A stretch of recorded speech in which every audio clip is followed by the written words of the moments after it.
फैसला नहीं कर सकते कि इस वक्त जो नए चीफ जस्टिस आए हैं इंसाफ की फराहमी में वो जस्टिस कादी फायद ईसा जैसे हैं, जस्टिस उमर ता बंदयाल जैसे हैं, या वो एक बेहतर चीफ जस्टिस है। खबर है जो मैं अब आपको देने वाला हूं। ये खबर हसनात मलिक साहब लेकर आए थे। मुतीउल्लाह जान साहब के प्रोग्राम में उन्होंने इसको ब्रेक किया। अस्सलाम वालेकुम नाजरीन, आप देख रहे हैं हमारा ऑफिशियल यूट्यूब चैनल और मैं हूं आपकी मेजबान यशफा कुरैशी। आज की अहम तरीन खबरें हैं वो जानते हैं इमरान रियाज खान से।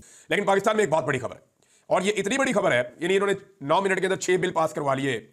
आर्मी चीफ समेत जितने भी सर्विसेज चीफ हैं उन सब की मुद्दत मुलाजमत 3 के बजाय 5 साल होगी। मिसाल के तौर पे इस वक्त जो आर्मी चीफ है उन्होंने 2025 में रिटायर होना था, तो अब वो 2027 में रिटायर होंगे अगर ये कानून जो है उसको चैलेंज ना किया गया या अदालत ने इसके रास्ते में बंद ना बांधा, तो फिर वो 2027 में रिटायर होंगे। तो ये जितने भी अब कानून पास किए जा रहे हैं, अगर ये मामला जाएंगे सुप्रीम कोर्ट के फुल कोर्ट में तो नतीजा कुछ और आएगा, सुप्रीम कोर्ट में जाएंगे नतीजा कुछ और आएगा, लेकिन अगर आईनी बेंच में जाएंगे तो नतीजा कुछ और आ सकता है। ये मैं आपको इसलिए कह रहा हूं कि देखें, बहुत बड़ी खबर है जो मैं अब आपको देने वाला हूं। ये खबर हसनात मलिक साहब लेकर आए थे। मुतीउल्लाह जान साहब के प्रोग्राम में उन्होंने इसको ब्रेक किया था। इसके कुछ पहलू हैं जो मैं आपके साथ शेयर करूंगा। मैं आपको काफी दिनों से कह रहा हूं कि जस्टिस याह्या अफरीदी साहब के बारे में किसी नतीजे पर पहुंचने से पहले इस बात का इंतजार कीजिए कि वो बड़े मामलात जिसके साथ पूरे पाकिस्तानी जुड़े हुए हैं उन मामलात पे क्या ओपिनियन लेते हैं जस्टिस याह्या अफरीदी। ये है जी सबसे इंपॉर्टेंट जो मैं आपको बार बार कह रहा था। एडमिनिस्ट्रेटिव डिसीजंस के जनाब इनकी ये बात मान लो, उनकी ये मान लो, इनको कमेटी में डाल दो, उनको निकाल दो, उनको उसमें ना बुलाओ, इजलास में इनको, ये एडमिनिस्ट्रेटिव चीजें थी। खदीजा शाह को बुला लिया कैदियों के हवाले से, एक बंदा नून लीग का शामिल कर दिया आज चीमा, एक बंदा पीटीआई का शामिल कर दिया खदीजा शाह।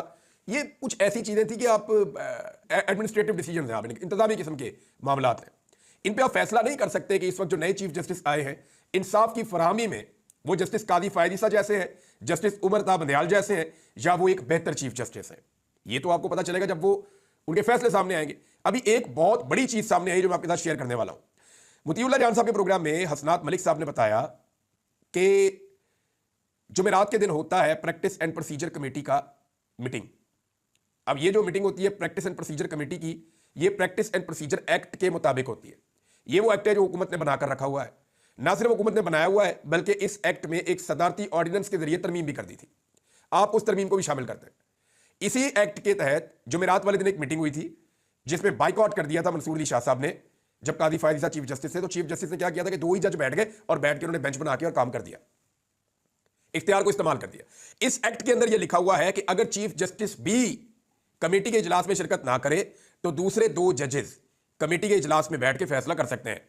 अब हुआ यह कि जुमेरात को 31 तारीख थी, 31 अक्टूबर, तो दोनों जो मुअज़्ज़िज़ जज साहिबान हैं जिनको कमेटी में खुद शामिल किया है और खुद बताया जस्टिस याह्या अफरीदी साहब ने, उन दोनों जज साहिबान ने राब्ता किया जस्टिस याह्या अफरीदी साहब से और उन्होंने कहा जी कि कमेटी का इजलास है आज। तो जस्टिस याह्या अफरीदी साहब जो चीफ जस्टिस ऑफ पाकिस्तान है वो उस कमेटी के इजलास में शरीक नहीं हुए, लेकिन वो इजलास फिर भी हुआ, वो मीटिंग हुई। उस मीटिंग के अंदर जो है वो जस्टिस मंसूर अली शाह और जस्टिस मुनीब अख्तर बैठे और उन दोनों जजेस ने उस कमेटी के मिनट्स जारी करने का भी हुक्म दिया।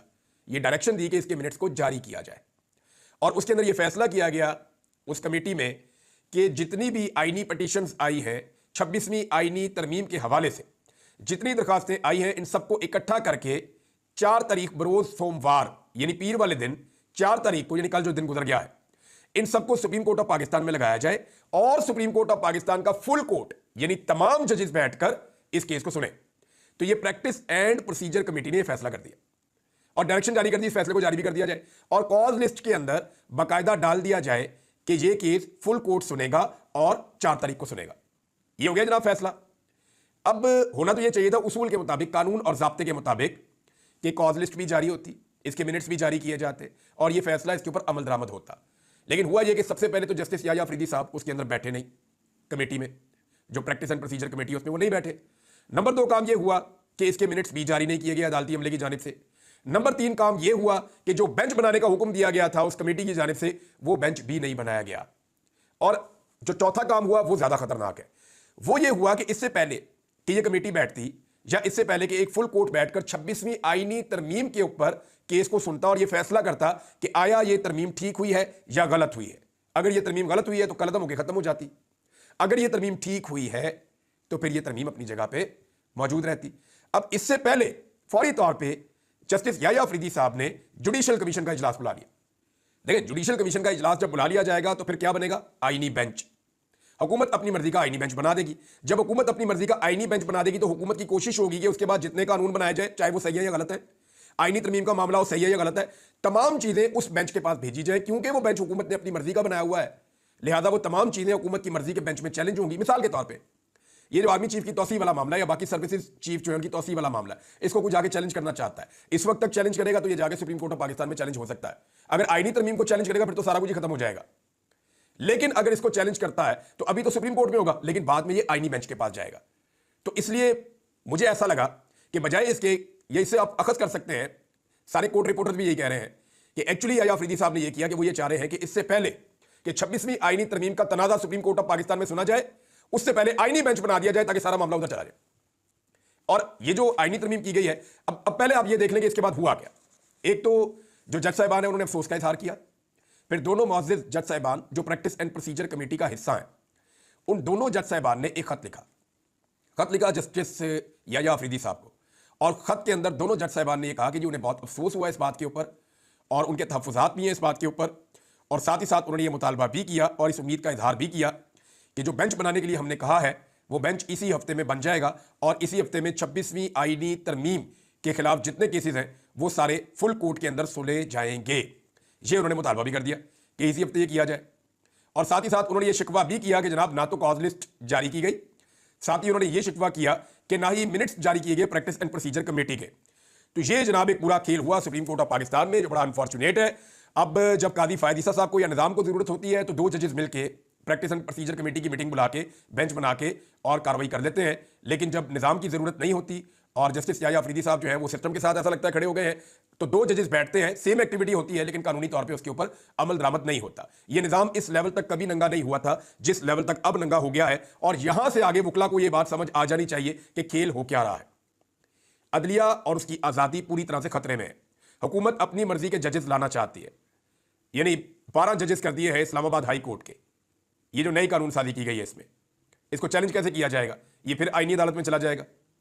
इसी तरह सुप्रीम कोर्ट ऑफ पाकिस्तान में 34 जजेस कर दिए गए हैं, और एक और तब्दीली भी की गई है कि जो प्रैक्टिस एंड प्रोसीजर कमेटी है इसमें चीफ जस्टिस होगा, एक सीनियर तरीन जज होगा, और एक इसके अंदर डाला जाएगा जो आईनी अदालत का सीनियर जज होगा, वो इसमें डाला जाएगा, ताकि ये जो 3 जजेस होंगे इसमें फिर मुनीब अख्तर साहब को बाहर कर दिया गया।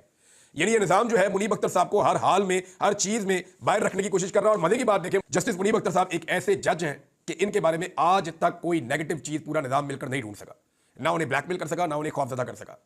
और उनकी जो काबिलियत है बतौर जज, वो सुप्रीम कोर्ट ऑफ पाकिस्तान में जो लोग जाते हैं और जाकर जो केसेस सुनते हैं वो लोग अपने मुंह से बताते हैं कि जनाब अगर काबिलियत के अंदर कोई जजेस हैं तो उनमें अगर टॉप के ऊपर आप 3 जजेस निकालें तो उनमें एक जस्टिस मुनीब अख्तर साहब भी ऐसे जज हैं जो बहुत टॉप के जज हैं। अब है नाज़रीन इस बात की तरफ कि ये जो 6 तरमीमें पास कर ली हैं कानून के अंदर हुकूमत ने, ये 9 मिनट के अंदर टोटल कार्रवाई डाली है। यानी जब आप कानून तब्दील करते हैं ना तो आप पहले उसको इंट्रोड्यूस करते हैं, आप बताते हैं, वजीर खड़ा होता है, खड़ा होकर बताता है जी ये कानून हम तब्दील करना चाह रहे हैं, आइए इसके ऊपर बहस कर लेते हैं। फिर पार्लियामेंट में इसके ऊपर बहस होती है, अपोजिशन अपनी बात करती है, हुकूमत अपनी बात करती है, सबका अपना अपना ओपिनियन होता है, फिर किसी नतीजे पे पहुंचते हैं और फिर उसके बाद स्पीकर राय ले लेता है कि ज्यादा लोग जिस तरफ होंगे वो कानून बन जाता है। लेकिन यहां पे 9 मिनट के अंदर इतने सारे कानून पास कर दिए। और ये जो सर्विसेज चीफ्स की एक्सटेंशन वाला मामला है, इसी के ऊपर सबका जोर है और सोशल मीडिया पे सबसे ज्यादा बात भी इस पे हो रही है, क्योंकि देखें सब लोगों को ये लगता है कि पाकिस्तान के अंदर सबसे इंपॉर्टेंट चीज जो होती है या सबसे इंपॉर्टेंट इवेंट जो होता है वो किसी वजीर आज़म की तैनाती नहीं होता, वो किसी सदर की तैनाती भी नहीं होता, वो किसी चीफ जस्टिस की तैनाती भी नहीं होता। सबसे इंपॉर्टेंट इवेंट पाकिस्तान में होता है आर्मी चीफ की तैनाती और उनकी एक्सटेंशन का मामला। तो अब जो इस वक्त मौजूदा आर्मी चीफ है उनकी मुद्दत मुलाजमत में तकरीबन 13 महीने बाकी हैं, लेकिन उससे पहले उनको 2 साल की मजीद एक्सटेंशन जो है वो मिल गई है। तो अब ऐसा है कि वो 2027 तक आर्मी चीफ रहेंगे, और ये सिर्फ उनके लिए नहीं हुआ, ये बाकी सर्विसेज चीफ्स को भी ये सहूलत दे दी गई है। पाकिस्तान तहरीक इंसाफ के कुछ लोगों ने कहा जी हम इसको चैलेंज करेंगे, हम अदालत में भी जाएंगे। अब डिपेंड करता है कि अगर सुप्रीम कोर्ट ऑफ पाकिस्तान का फुल कोर्ट बैठ जाता है और जस्टिस याया अफरीदी साहब को सुप्रीम कोर्ट के जजेस मजबूर करते हैं कि जनाब फुल कोर्ट बिठाएं, बिठा के इंसाफ के मुताबिक फैसला करें और आईनी तरमीम के ऊपर पहले डिस्कस कर लें, और अगर आईनी तरमीम ठीक है तो फिर आगे बढ़ते हैं, अगर आईनी तरमीम ठीक नहीं है तो ये निजाम कैसे चलेगा। अगर तो ये हो जाता है तो फिर तो मामला किसी और तरफ जाएंगे, और अगर ये नहीं हो जाता तो नाज़रीन चंद चीजें तो मैं बहुत आपको क्लियरली कर दूं कि जो कुछ भी इस हुकूमत ने मैक्सिमम करना था वो इन्होंने कर दिया। आर्मी चीफ की तौसीक करनी थी, हो गई। जस्टिस मंसूर अली शाह साहब को रोकना था, रोक लिया गया।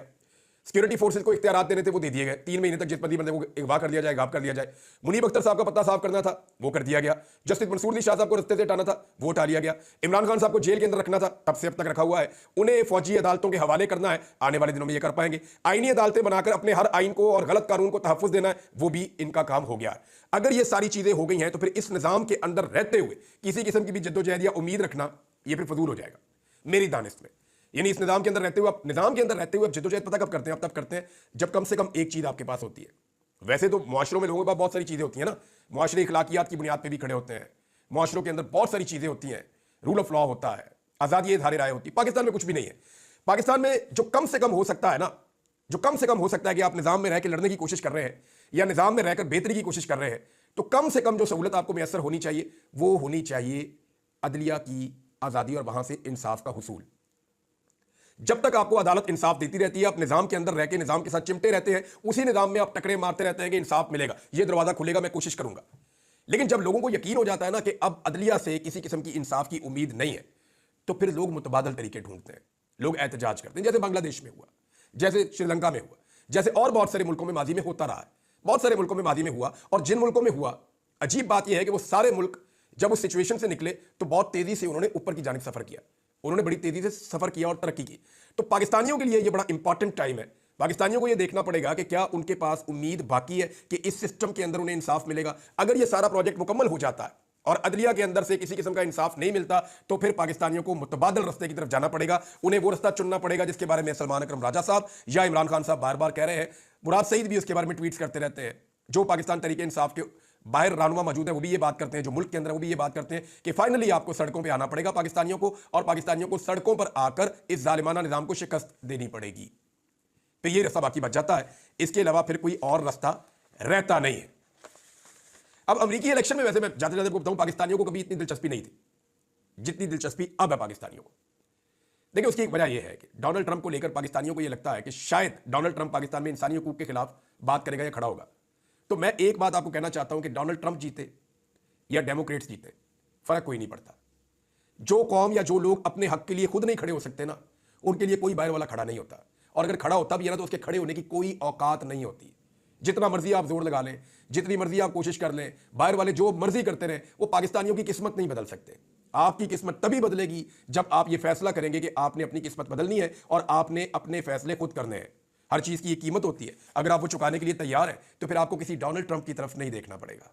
अब तक के लिए इतना ही। अपना ख्याल रखिएगा, अपने इस चैनल का भी। अल्लाह हाफिज़। उम्मीद है कि आपको ये वीडियो पसंद आई होगी। अपनी कीमती राय से हमें आगाह करें। मजीद इसी तरह की वीडियोस देखने के लिए हमारे चैनल को सब्सक्राइब करें और वीडियो को ज्यादा से ज्यादा शेयर करें।